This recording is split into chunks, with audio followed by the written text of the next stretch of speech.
is you starting the policing yourself at the very first ground, because it is you who is being affected, so it is you that can help the police in quick response and all those other things. Well, I want to greet you and welcome you to our program here this morning. Thank you, Luke. Yes. As you earlier put it, I'm Superintendent of Police, Lule Patrick, and I'm the Regional Community Liaisons Officer of Kampala Metropolitan South. I sit at Natete Police Station, and that's the region that covers the southern part of the Metropolitan. We have CPS as a division, we have Kabalagala, Katwe, Entebbe, Kajansi, Nsanji, and also Parliament is another division under Kampala Metropolitan South. Okay. Yes, please. Oh, it's a pleasure to have you here this morning. Me too. Oh, wow. So we are going to, can we start by looking at some of the common crimes that we always face majorly in our region here?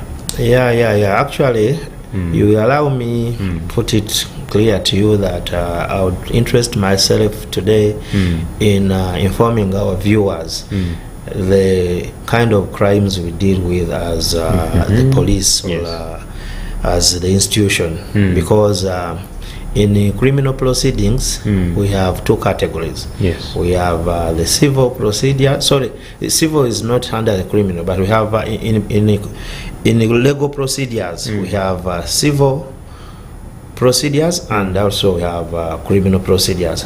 But in most cases, or I should put it clear that the force or the police, we deal with criminal procedures. And what do I mean when I talk about criminal procedures? Here, this is where one commits an offense, and when an offense is committed, a reporter, it may be against an individual. Take an example: if I assault you, that is a criminal offense. But when you come and report that offense, it is taken over by the government. So the prosecution is done by the government. Whereas in the civil procedure, it is between an individual and an individual. I will give an example of that very case I've talked about. That is the case of assault. You can decide to take it anyway. You can decide to go civil. You report somebody, but in a civil procedure, whereby you personally you go and report to the courts, so and so assaulted me, and the court takes on that case. But when it comes to the time of trial, it will be you and him. But now when you come to the police, then it is different. When you report to us, it is now government that takes over the case. That is what we call now in the criminal proceedings. It is Uganda versus the other person who has assaulted you. So to put it in simple terms, individuals who are accused in criminal procedures, we always prosecute to impose punishment. So whenever you come and report a matter to the police station, you have it in mind that this person, as if I decide to report this matter to the police, is going to be punished. Whereas in the civil procedure, it is about compensation, and that's where we at times get challenges. Some people come and report criminal cases to the police thinking that they will be compensated, and at the end of the day they look at police the other way, thinking that either it is police which has failed my case or my matter. So I will still go back to that very case of assault. Many people, when they are assaulted and they report to the police, they know that as far as I've gone to the police and the police arrests this person, I'm going to be paid or compensated because so by that is wrong. With criminal procedures, we don't look at compensation. We look at punishment and as a way of deterring. Because if we were to look at compensation, you would say that however I will still refer to that case as money, can assault, say I will compensate you, let me just assault you as far as I have the money, I'll be able to. So for us, we don't look at some people who say can slap you. Yeah, I can say as far it is actually very common. I think you have heard of it out there. And with us at the police, we don't look at compensation. So I want our viewers to differentiate that. So police, we deal with criminal cases. Yes. And in criminal cases, the burden of proof depends on the prosecution. That's why you find the case, like in cases of murder, say a case of murder, somebody cuts a person in the presence or even of others. But you will hear people say that now police is saying they are investigating. What are they going to investigate? The man has committed the crime in the presence of all of us. We have seen it is so and so was killed. We were there. What are you going to investigate? So in the criminal procedures, we have to prove beyond reasonable doubt. So that's why the burden of proof is to us. Even though you see somebody that has committed the offense there and then, but when he reaches in court, the man will turn around. And there are very, very, very many cases we have seen. So that's why we go into details. Actually, if I'm to put you right, to the process of the criminal procedure is first is to report. Because you will realize that cases are committed out there in the communities. And when an offense is committed, take an example of murder, as I've told you, we need someone to report. Unless if it is committed in the presence of a police officer, but still it's that very police officer is supposed also to do what? To report that your offense. So when you report a criminal case, it is entered. We have books at the police station. As a person walks in, we have a book, it's called the station diary. You always see officers when you go to the counter and you meet them there, they hold the red pens and they enter your report. So after the report has been entered, it is supposed to be investigated. We don't rule out, even though you come at times when we are out there at the stations, you will find the person, maybe take an example of assault, he has been assaulted, even comes with these suspects pulling each other. He has assaulted me, the man is here. So he expects that the police will just do a ruling there and then it's okay, you have brought your suspect, then okay, let us sit there and do what. However much we have that window, I will talk about it, whereby we go into conflict resolution. We have that window slightly, and it is majorly done by our office of the community liaisons officers. But I will talk about it at a later stage. Let me first finish about this criminal procedure. So when a case is reported, we have to investigate. Given the fact that all evidence is visible, but we have to document also. We have to document all that evidence. Take an example of a case I earlier on mentioned of murder. Somebody has cut someone. We have to exhibit the panga. We have to take the blood samples. We have officers who are different departments actually who handle the investigations. We have the scene of crime management. And using what, but it is very important to first enter the particulars, because in the process of you pulling me, this man may have assaulted you badly and you die as we go and you don't even reach there. How will I know who you are? How will I get all those details? So this is what I wanted to teach, or I want to teach our viewers out there, that there is a process we undergo in the criminal proceedings. So after we have finished with entering the case, we now record statements. We go into statement recording, what has happened, in brief us, so that we also know that what exactly, when we are going out there, in case we are going to arrest, what exactly are we going to go? What tools are we supposed to move with? Yes. Whom should we go with? If I need a canine, I say, let me call for the dog section, so I move with them.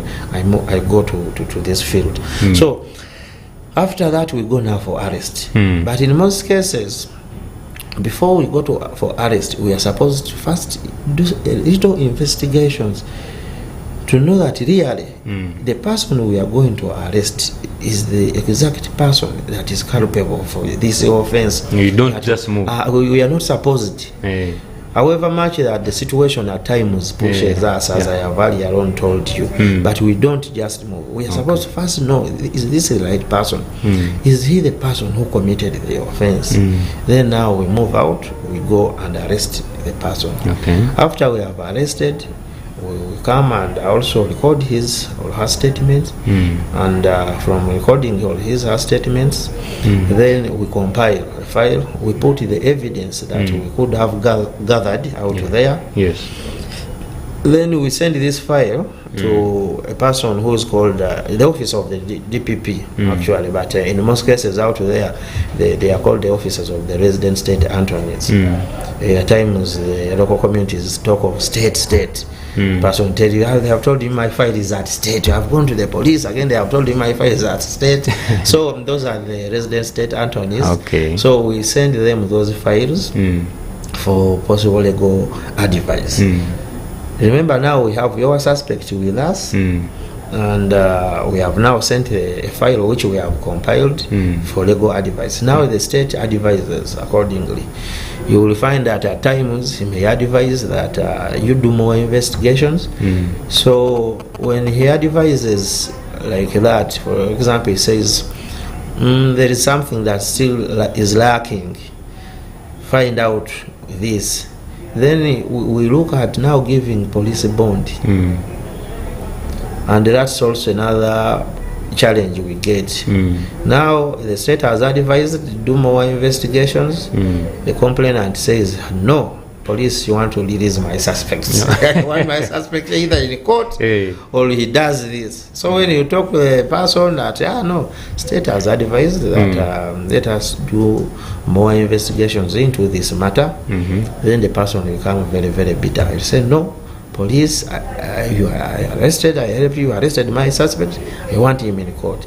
So I want to tell the Ugandans there that whenever you have reported a criminal case, first, please, you have to be patient. Don't rush. Because in most cases, when you rush, these cases fail. They always even fail on their way. Because whenever you rush the process, let me say, for example, if the state says, okay, you bring the suspect, but he knows he doesn't have enough evidence. That means we may take your suspect. He appears, but still he will be given bail, and when it reaches to time of plea, there will be no evidence. Then you lose out in that case. So better you be patient, so that we compile all the evidence as advised accordingly, and by the time we produce your person to court, at least we have enough evidence to prosecute him or her, and so that you get a conviction. So what I want to tell the viewers out there, that whenever you report a case to the police, be guided by the senior officers there, because at the police station you have what we call senior officers. I take an example of myself. Those officers who have pips, these are pips, at times stones, so get a person to guide you simply, and don't hype. At times you find a person quarreling, because and they always quarrel with our investigating officers. They are commonly known as the IOs. This person has reason, no, you go to that office, senior office, ask who is the in charge here, who is the OC CID, who is the DPC, who is the OC station, who is the OC operation. There is this and this. Please, I need you to guide me. They want to release my suspect. Why?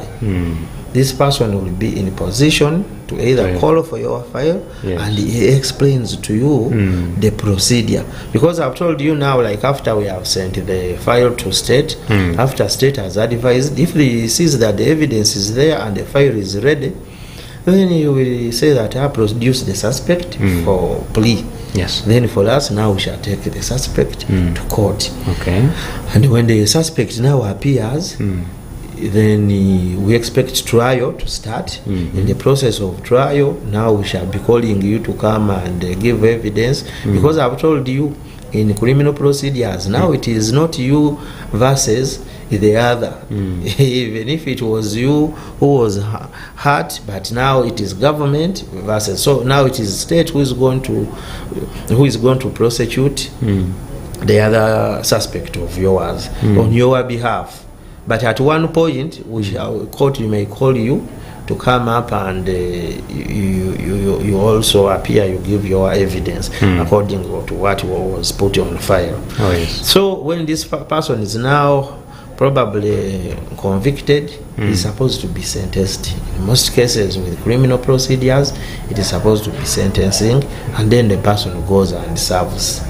So where it differs with the civil proceedings, it is now individual between and individual, and here it will be you. If I have an offense between you and me, probably I assaulted you, it will be me to stand in the dock and you will stand the other side. We can get lawyers, both of us. Yes. Then the lawyers to assist in the procedure of plea or trial. And when in most cases with the civil, you will find that we are looking at awarding of damages. Okay. That is in civil, or settlement of the dispute. I will give an example also. One example.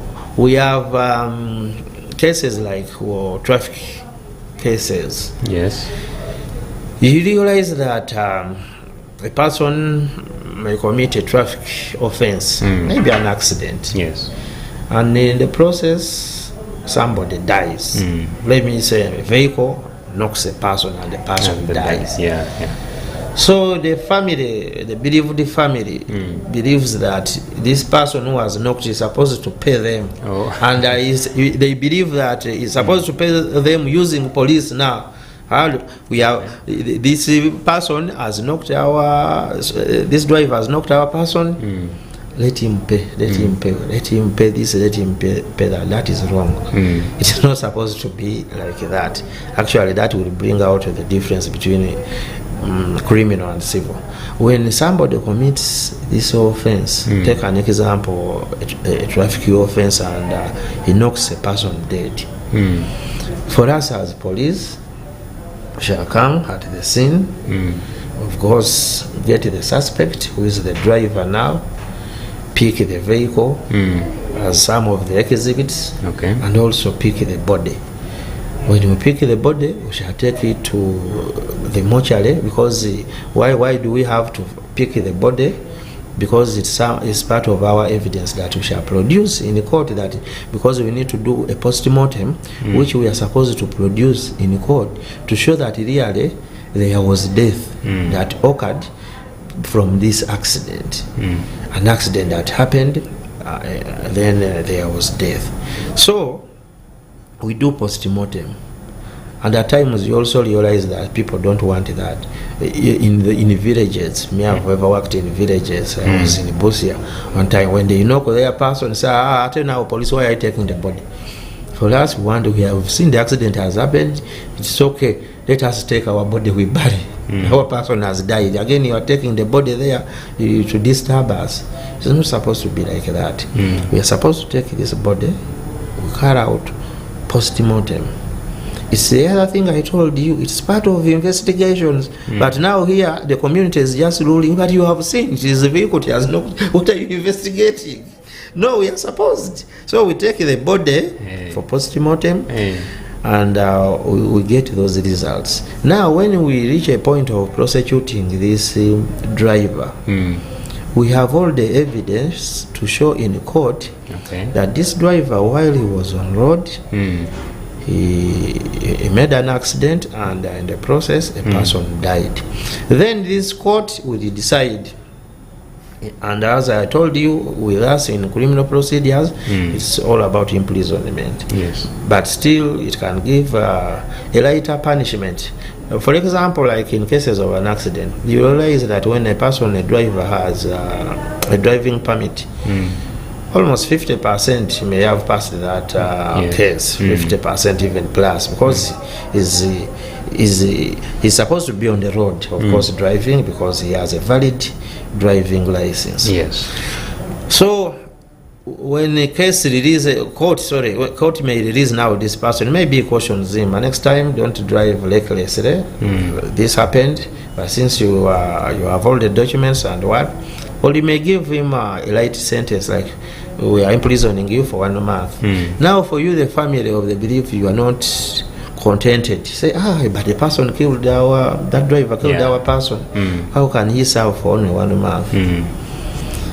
And what you are supposed to do is now to take this driver, if he has been now convicted in this offense, if you want compensation, now you take him onto this side of civil procedure. Now you go and report directly that this driver drove maybe recklessly, and in the process he killed our person, and to prove that, you use the other criminal case that he was even convicted of reckless driving. So now we want compensation. That's now where the part of now compensation comes in. You go into the civil process, you report to this person, you go into court. Now their court can award damages, say okay, according to this they award. But you will find in most cases we are always fighting out there with the community. Say, police want to release a vehicle which knocked my person. That's not supposed to be the process. Though at times, because we are also human, we try to come in and assist it, and also see how to solve most of these disputes.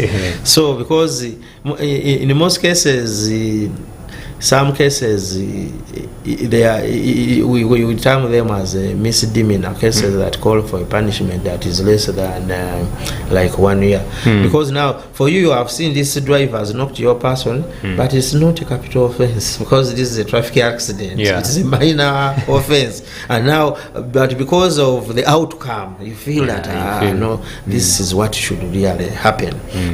And that will take me actually to the differentiation of also these cases of I'll give examples of the criminal and violent cases. We have, because we also categorize them in 2 categories. We have those violent cases, or what we call capital offenses, and then we have those minor cases. We are, when we talk about the capital cases, we are talking of murder. We are talking of manslaughter. At times, murder, when you look at murder, it may look slightly the same as manslaughter, but it differs during commission. When a person is committing that offense, like for the case of murder, the person forms up his mind. You go, you have formed up your mind, say, I'm going to, you even, for example, buy a knife, say, I'm going to cut this person. You go at home, you either cut your husband, if it's a woman, you kill that person. Now you have formed up your mind, which we call the mens rea.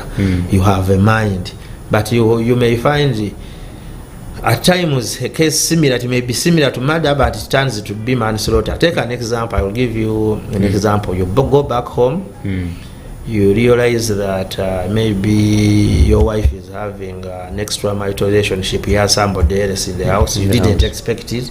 The process, you look around, you pick a piece of wood, you hit this person, and the person dies. So that may turn into manslaughter, because you didn't come with the intention to kill. You did not prepare even yourself, but in the process it happened. Yeah, you committed the act of killing. So that's where it differs between the murder and the manslaughter. Okay. So all those are some of the capital offenses. We have aggravated robbery. That is robbery using maybe guns, and also those pangas. Those are aggravated robberies.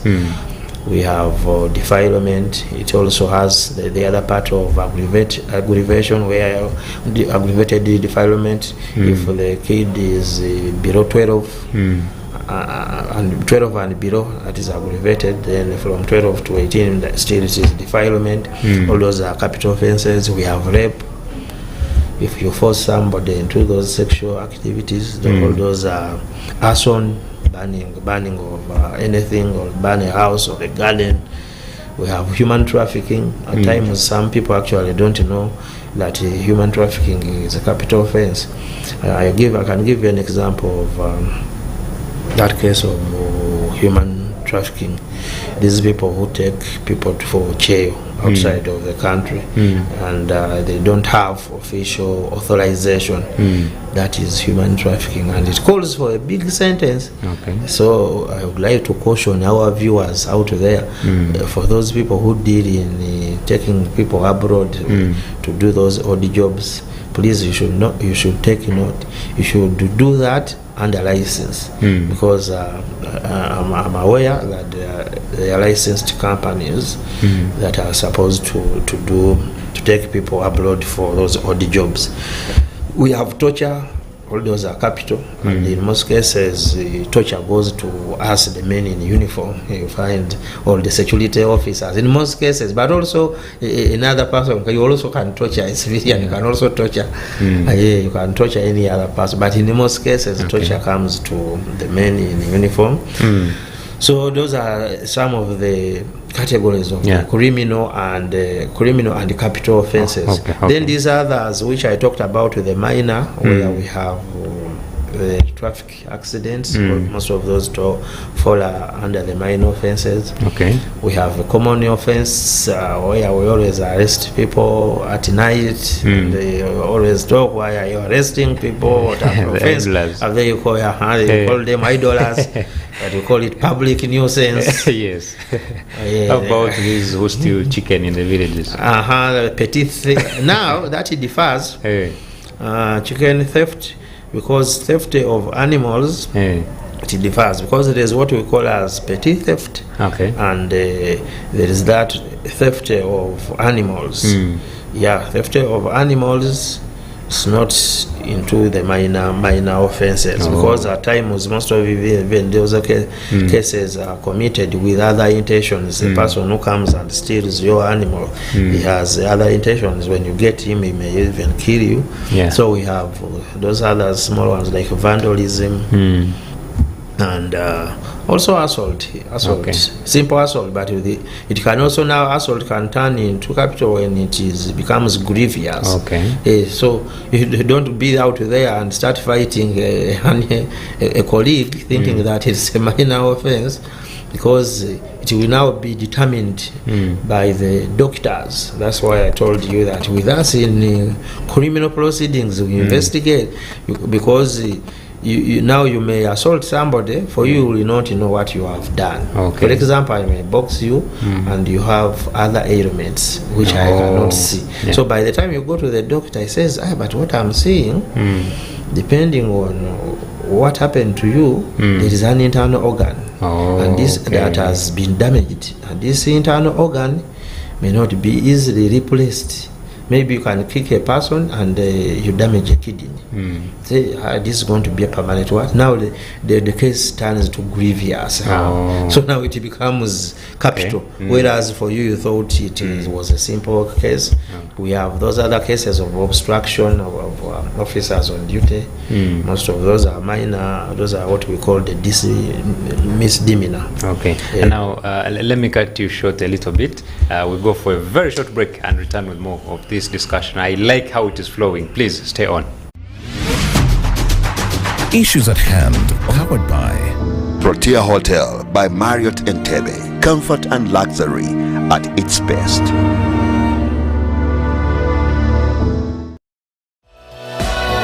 This is Church of Uganda Family TV.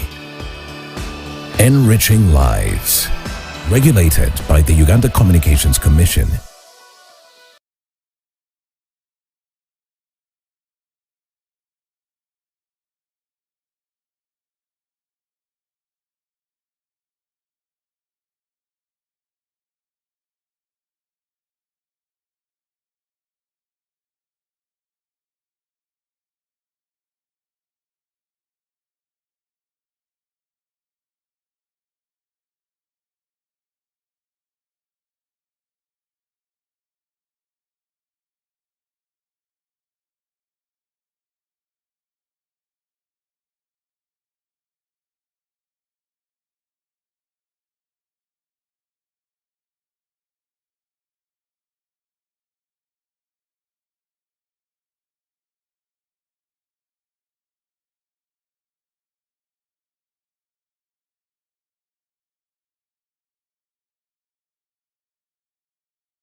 This is Church of Uganda Family TV.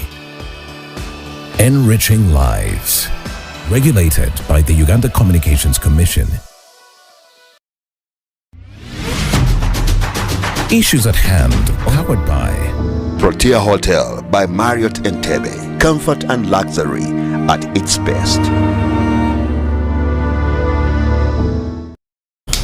Welcome back. You are still watching Issues at Hand here on Church of Uganda Family TV, and with me is Superintendent of Police Patrick Lule, who is the Regional Community Liaison Officer for Kampala Metropolitan South, and of course he has been taking us through a number of procedures that are supposed to be followed. Yes, you have your own narrative, but there is protocol supposed to be followed in order to have these crimes addressed in the system.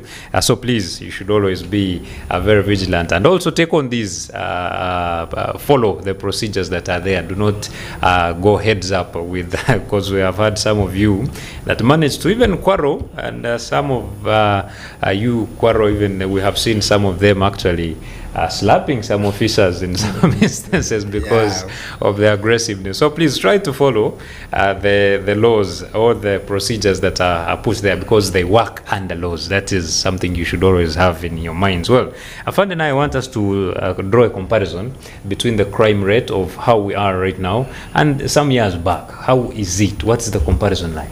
Yeah, generally, you will allow me to be very clear that as I talk now, the crime rate has gone down. However, I will have to highlight in certain areas. You see, for us, when we are looking at crime, there is a way we categorize it. Yes. As earlier on, as I was differentiating the offenses, also crime is categorized. Like we can talk of cyber crime, we can talk of violent crime, use of guns, the jambias. We can talk of robberies. So, if I'm to do a general outlook, the crime has gone down, and it is not out of any other magic. I will not leave out to say that it's also God's mercy, but still it's out of our effort. Oh yes, it's out of our effort as the security organs that we have ensured that crime goes down. Because I can tell you that with us, the security officers, like most of you are just now coming back from the festive season. Yes. But for us, if we are to go for festivities, it should maybe be now, because during that period, we don't move any inch. We step back, and we don't step back for any other purpose. But the reason why we step back is to ensure that we have a safe community, and to ensure that the public, as you celebrate, as you do whatever you do, you are really safe. So that's why, one of the reasons why, because we gave in all that effort, that's the reason why we have had crime to go down for the past period. And I should assure you that crime is down. However, on the side of cyber crime, it is slightly moving up, because the way we are using technology, our use of technology in Uganda is still low. That you find that people are always conned, and they give out their passwords. The person, they call a person, they deceive him or her, they promise him or her something, then tell the person, you have won, maybe you have won this and that, can you please dial in your password? Then at the end of the day, a person wanting to win, he dials in his password. You have seen on social media, they send there is this luck, or something like if you want to be lucky, forward this message to about 10 groups.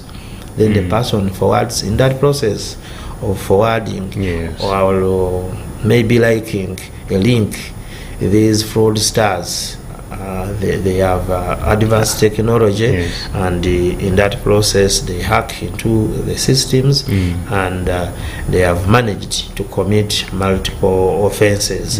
Actually, the new trend of crime, as I talk now, we are looking so much at technology.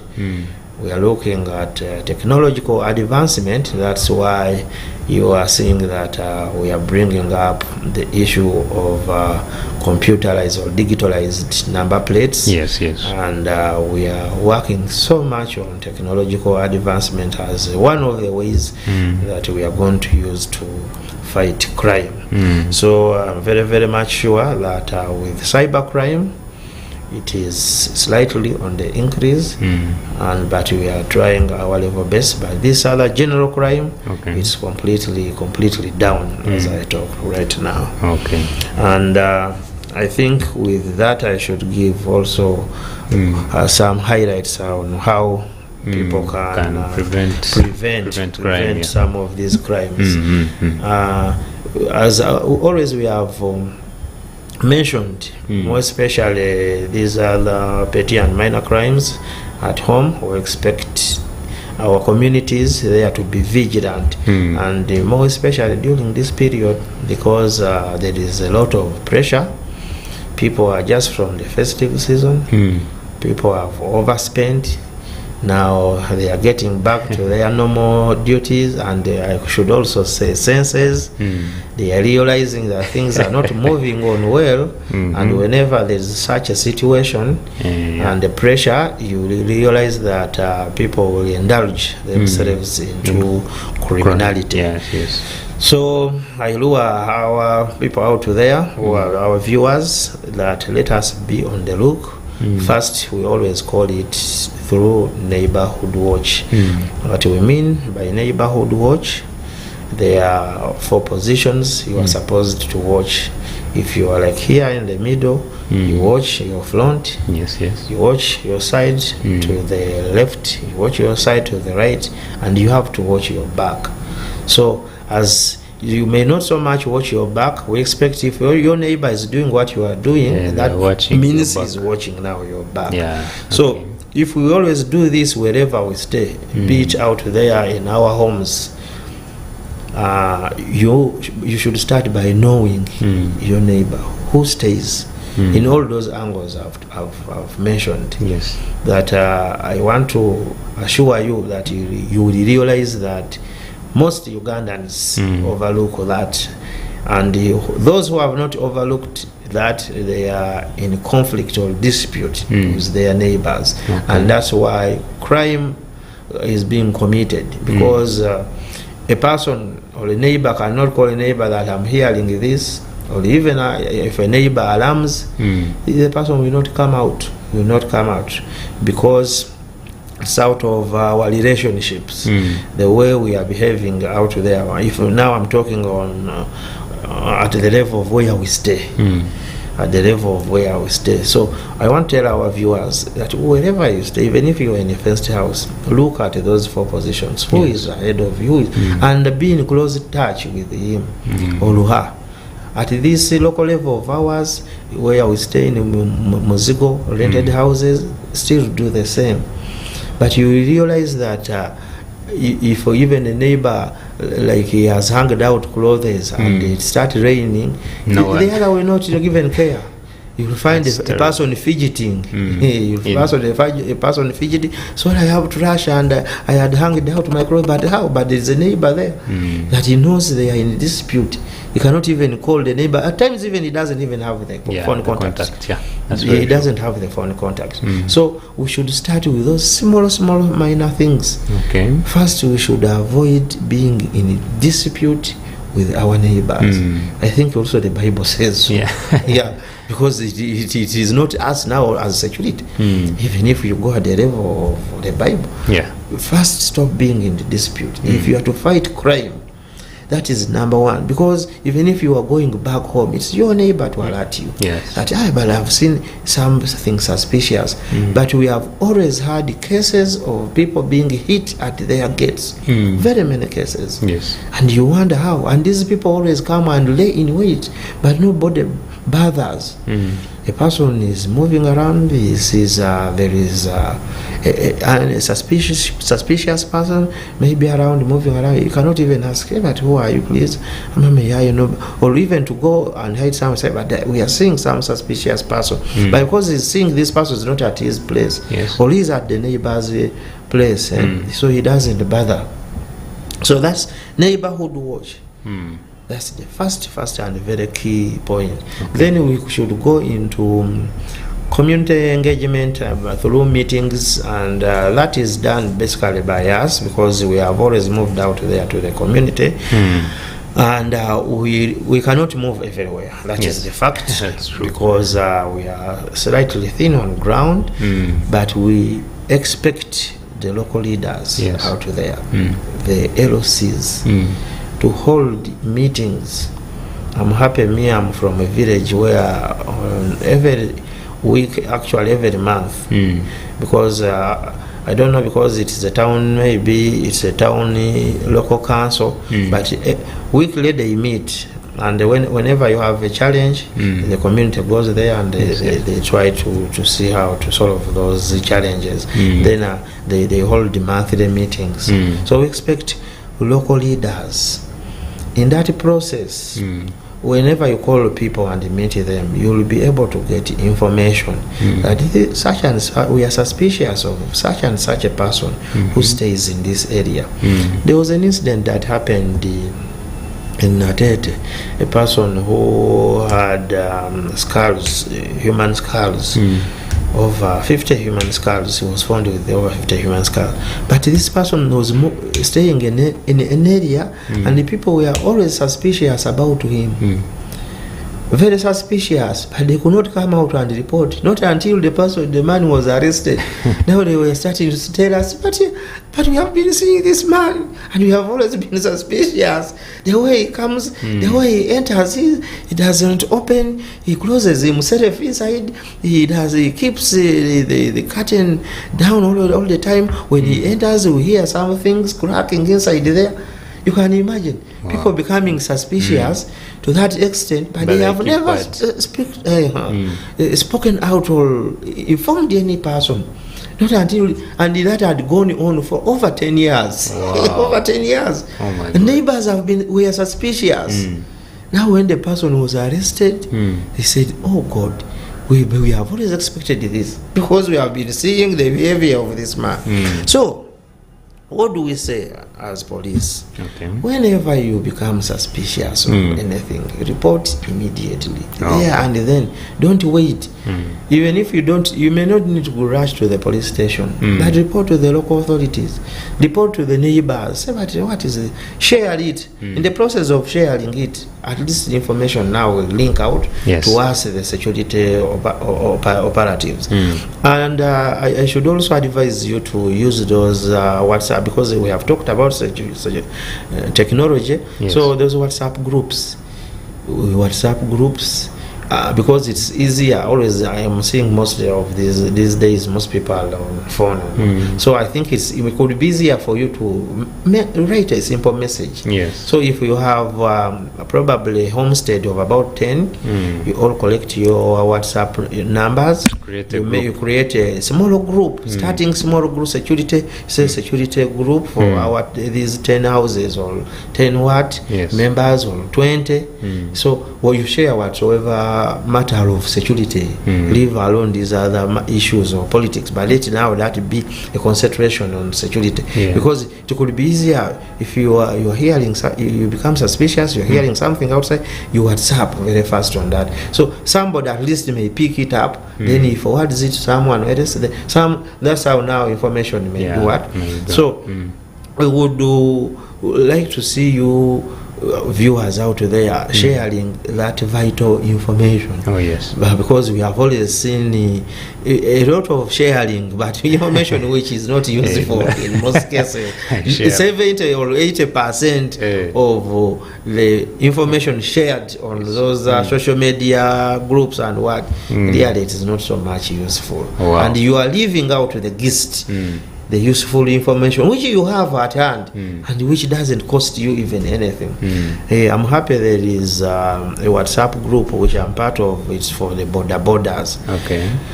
So however much they add other issue, but there is a way they share security tips. There is an accident, immediately you know these borders are moving all over the country. So they have a very big security group, and whenever there is an accident, one of them tweets and shares. There is an accident right here, even takes a photo. The body is still here. Police, can you come over? So you can see now, even now us who are on those groups, now you start following up. You call the area commanders. Please, there is something that has been reported. Have you responded? So that is what we expect at least. That's quite interesting, and we really appreciate all the insights that you have really given us. And it is unfortunate that time has hit us very, very bad. I would request you give us just a few remarks, last remarks, as we wind up, just in a few seconds. First and foremost, I'd like to inform our viewers that as Uganda Police, we are there and we are ready to protect you. I assure you that we have all what it takes to ensure that Ugandans are safe. But as we do all that we try to do to ensure that you are safe, also out there try to be safe by protecting your areas. Those that have the capacity, please deploy the dogs, deploy the CCTV cameras, put up some guards in your areas. Even if it's a community, you can get a guard, two guards who can guard a community of 20 people. You are able, at least you should show that you are doing something towards security. Don't leave security to only the security operatives. All right. It also, you should also take it on as individuals. Yes, thank you. Thank you so much, Superintendent of Police Patrick Lule. He is the Regional Community Liaison Officer for Kampala Metropolitan South, and he has been giving us wonderful insights in today's discussion. We want to appreciate you as well for joining us here this Friday. Well, we cannot go past this. My name is Luke Majumba Alnetwe, and we have been powered by Protea Hotel by Marriott in Entebbe. Have a lovely day and a lovely weekend. Issues at hand, powered by Protea Hotel by Marriott Entebbe. Comfort and luxury at its best.